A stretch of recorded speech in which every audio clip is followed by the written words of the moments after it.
Hello and welcome back to Chapter 2 of Always Ours. It's titled The Wrong Japan. Summary is as follows. Splinter figures out pretty quickly that he isn't in his Japan. But what the heck is going on? How do all these humans know him? Why does he feel like he can trust them? And why is there another mutant, Nadzu? Most of all, when he does see one of his sons, why doesn't he seem to know him? Sound comes first.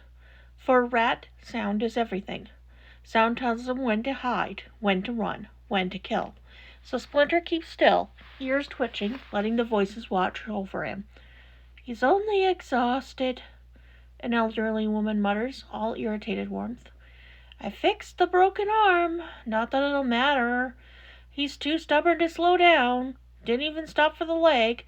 Back when it got bad enough, I couldn't hear it anymore. That's how he got that walking stick.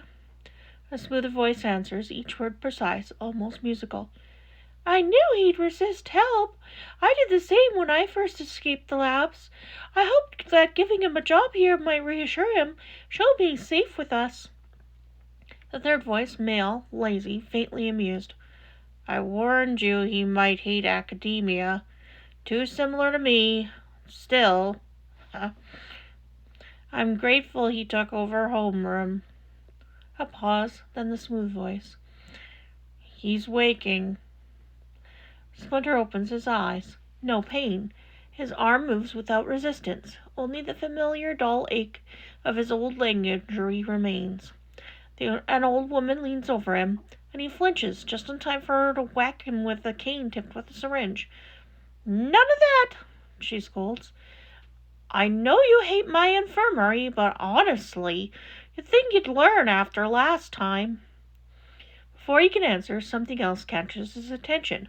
A small, white-furred creature perches on a black-haired man's shoulder, tail curled neatly around itself. Too still, too intelligent.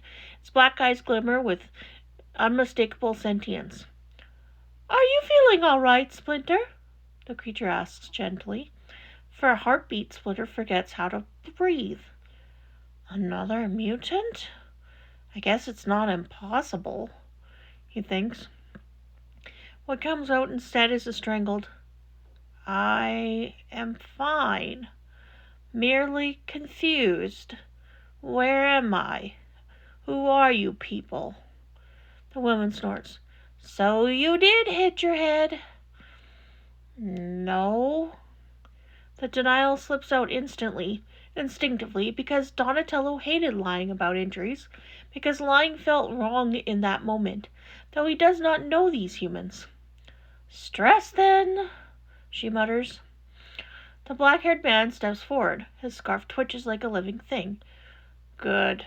Then report on the villains. Villains? Splinter echoes. The Nomu, the man clarifies, frowning, and the brat controlling it.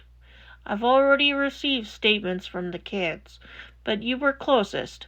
If I'm going to tighten security, I need to know how dangerous they are. Splinter weighs his answer. Something deep inside tells him he can trust these strangers, but instinct wars with reason. Finally he says, It was a foul beast. I only did what was necessary to keep the children safe. Too easy.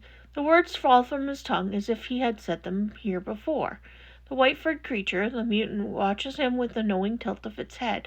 A part of Splinter aches at the sight. The door creaks. Recovery, girl! Sorry if I'm bothering you. It's May again. Splinter goes still. Donatello? Donatello stands in the doorway, only not his Donatello. This boy has the same face, the same expressive hands, the same brilliance in his eyes, but his posture is wrong. His voice is polite, formal. Splinter Sensei? The boy asks. Do you need something? Splinter's throat tightens.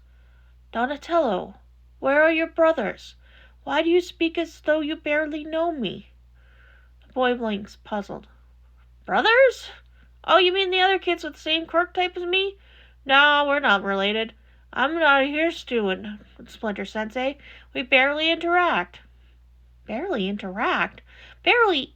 Something inside Splinter fractures. His claws curl into the sheets to keep his paws from trembling. The white fur creature interacts gently.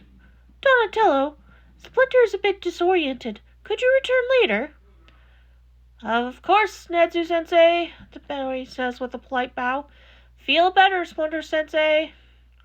He leaves. The air feels colder. If his son is here but does not know him, what of Leonardo, Michelangelo, Raphael? Have they forgotten him too? Have they been rewritten as well? Is he even allowed to reach for them? For now he must pretend. He must survive. He must learn the rules of this new warped Japan. But inside, a storm brews. Something happened here.